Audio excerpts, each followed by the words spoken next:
What's happening? This your boy, Big Keith. Y'all already know, man. You watching Big Keith, Big Keith, Big Keith TV right here on YouTube. Y'all already know, man.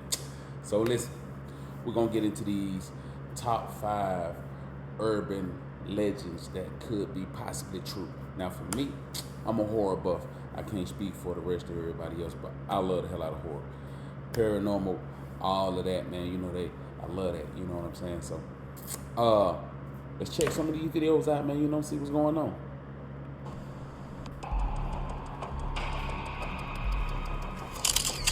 Five creepy and true urban legends.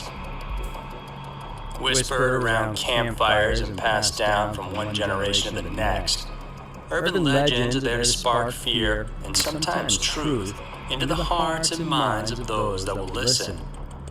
While some of these dark tales can be mostly fabricated for entertainment, today we'll dive into ones that are terrifyingly real. Here are 5 creepy and true urban legends. See what they do. Number 5. Body wrapped in a carpet. You may have heard some version of this story or even seen it played out in movies. This urban legend is about a man who found an old carpet rolled up and abandoned in an alley. Seeing how beautiful its pattern was, he decided to take it home with him. But, much to the shock of everyone in his family, they discovered something horrifying as they began to unroll it in the living room. Wrapped up within its center was a human corpse. And while you may ask who in their right minds would even think of picking up strange-looking home decors from off the street, you might be shocked to know that such a situation actually happened in real life. In January 1984, the New York Times reported about an incident concerning 3 students from Columbia University who picked up a discarded rolled-up carpet along the Morningside Heights section of Manhattan near their campus. The students thought that the Hold up, see, this is my thing right here, man. You gotta watch what you buy. You know what I'm saying? Watch what you buying on these streets, man, because you never know what the hell you get. You never know what you're picking up, or watch what you're finding out here on these streets. I know a couple of people that go to country to country, you know what I'm saying? They go visit different places in Africa and all that. So, they also speak about buying strange artifacts or drugs or whatever and bringing them back here in spirits and stuff, living in them, or wherever they get them from. You can get something from a yard sale and have something trapped in it. You know what I'm saying? So, you just never know the history of what you bring it back to your crib. You know what I'm saying? decorative piece would be a great add-on to their little dorm room in Carman Hall. But then, once they had it back at their place, they noticed bloodstains running down the floor. Upon closer inspection, they saw a pair of men's feet protruding. And wait, you mean to tell me the person who found that rug didn't notice none of that? You didn't notice no blood. You didn't notice nothing leaking. See, this is where I be debunking a lot of these videos, man, because a lot of this stuff really don't be making no sense. It don't even sound true. So, like, this urban legend, may be true in some situations, but I don't think it's true in this situation because, again, for a person that don't use common sense and not even look at the stuff that they got before they take it home, that's stupid to me. You know what I'm saying? But whatever, let's go. From one end of the rolled-up bundle. Terrified, they immediately called the dorm security officers. They then opened up the carpet and were startled to see a lifeless body of a man wrapped tightly in the middle of the carpet. The police report indicated that the body was that of an African-American male who was in his late 20s or early 30s, and he'd been killed by a couple of bullets to the head. Now, wait a minute. Clearly, this could be some racism stuff. You know what I'm saying? Something that derived from some type of racism. You know what I'm saying? You kill a black man, roll him up in the rug, get rid of him. Only for somebody else to come along, see the rug, think, oh, what a nice rug, and want to take it home. Come on, man. No form of identification was found with the body. The dean of the college at the time confirmed that no university student, faculty, or staff were involved or hurt in the incident. But the police conducted a homicide investigation surrounding the death of the unknown person. There was no official confirmation regarding the motive behind the murder, although many people believed at the time that the man was a victim of a drug-related crime. That individual still remains unknown to this day. Now, pause. That could be true. You know, other than racism or other than some other type of bull crap going on, yeah, drug deals gone wrong, you feel me? You know, my man could have been going to buy some work for somebody or vice versa. You know what I'm saying? Either way, it didn't end well for bro. You know, he ended up in somebody's rug. Let's keep going. Number 4, the Candyman. Hold up. Legend. How many of you guys? See, I was born in in 1984. You know what I'm saying? I was born in 1984. So, growing up, you know what I'm saying? We played certain games like Bloody Mary or Candyman. You know what I'm saying? And even the Blair Witch thing. You know what I'm saying? In which we really didn't get that, but Bloody Mary and Candyman, you stand in the mirror in your bathroom, turn off all the lights, or in your room, wherever you got a mirror at, turn off all the lights that surround you, say the man's name 5 times and say Bloody Mary 5 times. And supposedly she'll appear, or he will appear. But, you know, urban legends, you know, It has it that if you look into the mirror and chant the name Candyman 5 times, a ghastly figure with a bloody hook for a hand will appear behind you and kill you with it. A horror movie was made in the 90s based on this legend, aptly titled Candyman. The film spurred 2 more sequels starring Tony Todd as the title character. Another updated version of the original is also set to be released soon. In which was a good movie. You know, the newly updated Candyman version, 2021, that was a good movie. You know what I mean? Oh, boy went to speaking about Candyman. This lady say, we don't use that name in here. Hey, man. So, I mean, you know, that's another thing. A strange hook-figured man popping out of somebody's medicine cabinet in Chicago, in Cabrini Green. Boy, stop. Boy, you gonna get your ass synced back, bro. Ain't nobody hearing all that, boy. Hey, listen, bro. Again, that's what we debunk. A lot of these urban legends, that shit don't even sound true. But what could be true is somebody living in an apartment adjacent from the other apartment that somebody living into, next to, whatever the fuck you want to say. But somehow, some way, he's trying to break into that other house using the bathroom medicine cabinet mirror. Now, I have seen a story like that. You know what I'm saying? But as far as the man with the hook going crazy like that, saying his name 5 times when you appear, no sir. As fantastical as this may sound, the Candyman legend was supposedly based on a black slave named Daniel Robital. You heard that. Robital worked on a plantation in New Orleans, and as a talented painter, he was commissioned to paint the portrait of his master's daughter. But all hell broke loose when the master found out that the two had actually fallen in love with one another. Now fearing for his life, Daniel ran out of town with an angry mob close behind. When he was finally caught, his right hand, the one he painted with, was cut off. His body was then covered with honey, and then he was thrown into a hive of angry bees where he was left to die. Pause. See now, that's horrible. And yeah, that's the going story that we heard, you know, growing up or whatnot, that he was a slave. And, you know, the whole little backstory of the slave master's wife falling in love with him. Whatever, let's keep going. Yet another interesting layer to this story is the fact that both the urban legend and the film are both based, at least in part, to a real-life murder incident. On April 22, 1987, a woman named Ruth McCoy called 911 to report an intruder who was trying to get inside her apartment through her bathroom medicine cabinet. The dispatcher, not hearing clearly what she said, said, What the fuck would you do? People, I gotta know. What the hell would you do? You hearing all this commotion in your bathroom. While you sleeping, you get up, you hear all the commotion. You see a person trying to force his way in your goddamn house through the medicine cabinet. Bro, I wake up in the middle of the night. First of all, I got that 40, the yapper, you know what I mean, the Draco, whatever y'all want to call it. I got the yapper on deck. Boy, you come through that motherfucking medicine cabinet window, you're going to meet your maker. I'm trying to tell you, boy, I call that thing TD Jakes. Boy, that gun gonna make you walk to the light, boy. You will meet your maker coming through my medicine cabinet. Use a goddamn food. Try it if you want to.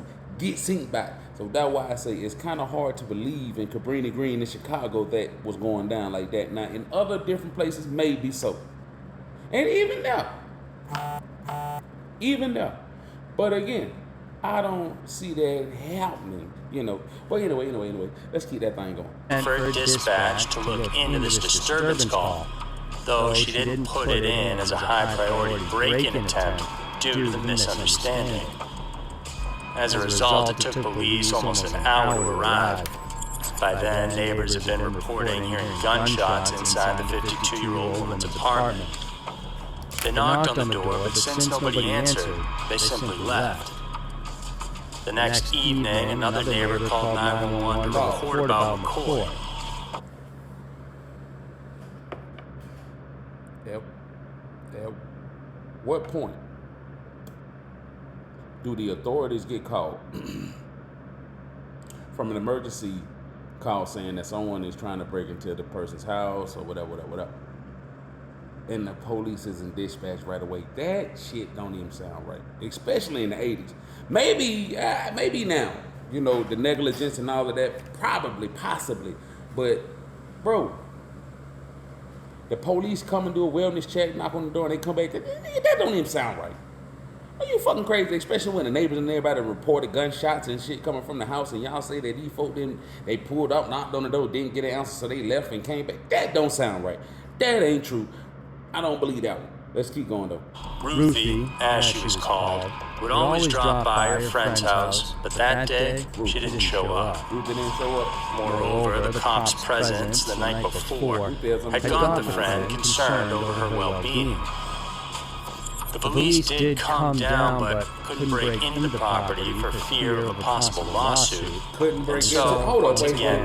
Pause. First of all, bro, on a possible murder, they were scared to break down the door due to lawsuits. Does that sound right? Does that sound like that could be true? No, sir. If you believe that, you the fool, bro. Sorry. Let's keep going. It was only on April 24th, 2 days after the incident was initially reported, that the housing authority permitted entry into McCoy's apartment. There, they found the woman laying dead. She had been shot 4 times. 2 suspected intruders were charged with the murder and home invasion, but due to a lack of evidence, the charges against them were eventually dropped. There were quite a handful of chilling similarities between the film and the tragic murder incident. First, in the movie, a woman is investigating murders in the Cabrini Green housing projects. The apartments from the film bear a stark resemblance to that of the real-life housing project where Ruth lived. Moreover, the character befriends a resident of the housing project named Anne-Marie McCoy. Many people say that the urban legend isn't real, but you can always test it out yourself if you're brave enough. Simply go to your bathroom, close the door, look in the mirror, and say the name 5 times. Oh, Candyman.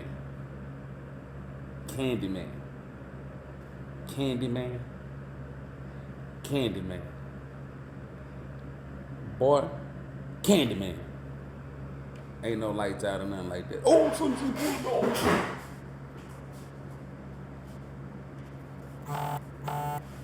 fuck out of here. We ain't going for that. Try again, Motorsoka. Candyman. Number 3, Pen of Pigs. Now, I have In the film Snatch, the character named Bricktop kept up. Not the character Bricktop, but people like Bricktop. And if you hadn't seen that movie, it's called Snatch. Brad Pitt,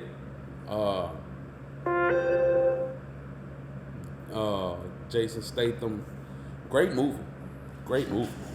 About a boxing promoter, and they lose their boxer to some bullshit ass street fight to a gypsy boxer named Mickey, played by Brad Pitt. One punch Mickey, hit your ass with that left and knock you out. You know what I'm saying? But and great movie. I just got to check it out. Anyway, but I do believe that people that do own pig farms, that's kind of strange. You know what I'm saying? Because you got them big ass pigs like that, you starve them out for a couple of days, and like my man saying, snatch a body to a pig would look like pissant to a what do you say? Pissant to something. He said, but they'll go through that body like a hot knife through butter. You know what I'm saying? In less than 30 minutes, won't nothing be left. But you want to shave the heads of the victims, pull the teeth of the victims for the sake of the piggy's digestive system.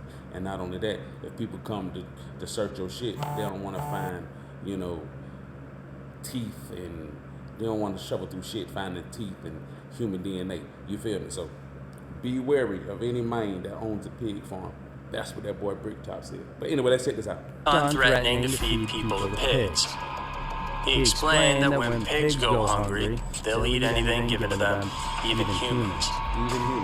Aside from the benefits of having the livestock get well fed, there's also the added advantage of virtually erasing traces of a person put inside that pig. And if you're wondering whether this was based on truth or just an urban legend, doubt no more.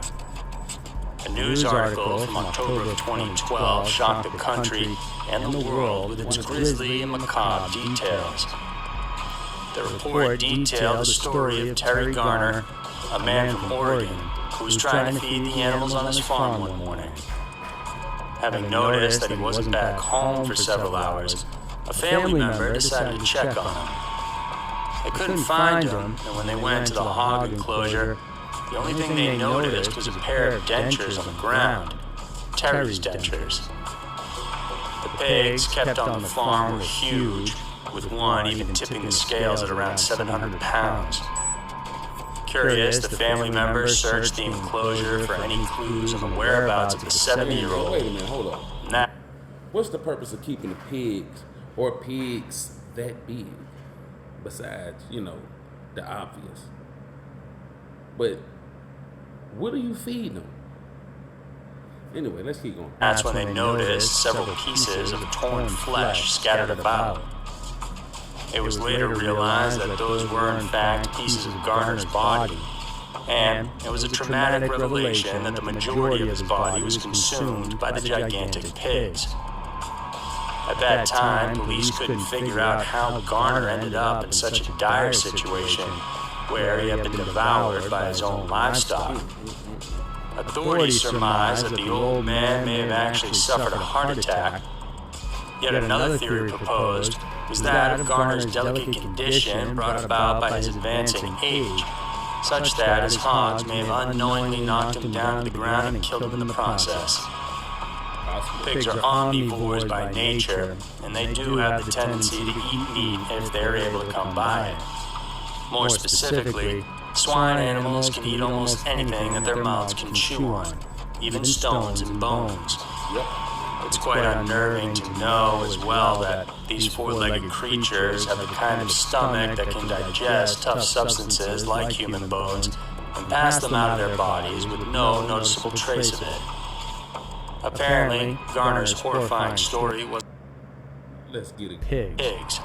In 2004, a woman from Romania was knocked down and eaten by her pigs on a farm. Lucky for her, she survived, but her voracious animals had already eaten both of her ears and most of her face as well. Number 2. Dead body under the mattress. The legend goes that there was once a couple who checked into a hotel for their honeymoon, only to discover a foul smell lingering inside the room. Now, wait a minute. If I check into a hotel and when I get in that motherfucker, the room stink, I'm not staying in that room. Now, I might check that room just for me. I check all hotel rooms whenever we rent. So when we get a room or something, boy, Go check under the mattresses, bro. But sometimes folk leave anything in a hotel room, bro. You might find money, you might find a gun, you might find whatever. You can find anything at hotels under the mattress, straight up. You know what I'm saying? Even the refrigerators if they got them. So you gotta be aware of your surroundings, baby. As anyone would do in that situation, the pair requested for another room but got declined since there were no vacant rooms left. Several times they requested that the maids come in and check and clean their suite, which they did. Still, the bad odor remained and even started getting worse. That don't sound right. Frustrated, the man decided to tear their hotel room apart in order to figure out what was causing the smell. As he pulled the top mattresses and sheets off their bed, they then discovered, much to their shock, the rotting body of a young girl stuffed inside a box. Other versions say the couple found the body of an old woman pressed in between the mattress and box spring, or that the corpse of a baby was placed inside a tiny box. But regardless of the details, you've likely seen or heard some version of this story. And surprisingly, there have actually been a number of real-life incidents where guests have found dead bodies inside their motel or hotel. Oh, yeah. In 1999, a room at the Burgundy Motor Inn in Manhattan was occupied by two German tourists for an overnight stay. Instead of a well-rested night, though, the couple was troubled by a rancid smell that enveloped the entire room. Damn. They complained to the front desk and were lucky enough to be transferred to another room. However, the entire establishment was brought into a commotion when motel staff discovered the source, which was that of the dead body of a 64-year-old man stuffed under the bed. Number one, a killer hiding in the attic. Wow. It's a terrifying tale that has been passed down through the years. Every time it's told, the details seem to get even more terrifying. The legend of the killer hiding in the attic begins with a family who unknowingly lives with a murderous squatter living up in their attic. It all began with things around the house going missing or being moved from their proper place. Family members also noticed mysterious items being dumped. Pause. Dog, if I spend my hard-earned money renting a barn and that shit come with an attic, you think I'm not going up there to look? Huh? You think I'm not finna go up there and investigate? For anybody who read the descriptions of that house or that apartment that they getting and didn't do the walkthrough, and what I don't understand that. That's why I be having these hang-ups at. How the hell you get in the house and you don't know what the house look like before you buy the house? What the hell wrong with you people? Like you don't look around the house. You don't go downstairs to that basement. You don't open that mysterious door. Boy, stop. I see any of that. Man, shit, I want my deposit back. If I even got that far, I ain't even getting that far. You know what I'm saying? Boy, we ain't even gonna talk in fast. Let me get Channel 5 down here, boy. For real, y'all playing. They're trash, which they knew for sure were not theirs. And then one day, the entire family was slaughtered by the man, and authorities find his home up inside the attic during his investigation. This legend is actually the inspiration to a number of horror movies like When a Stranger Calls and Black Christmas.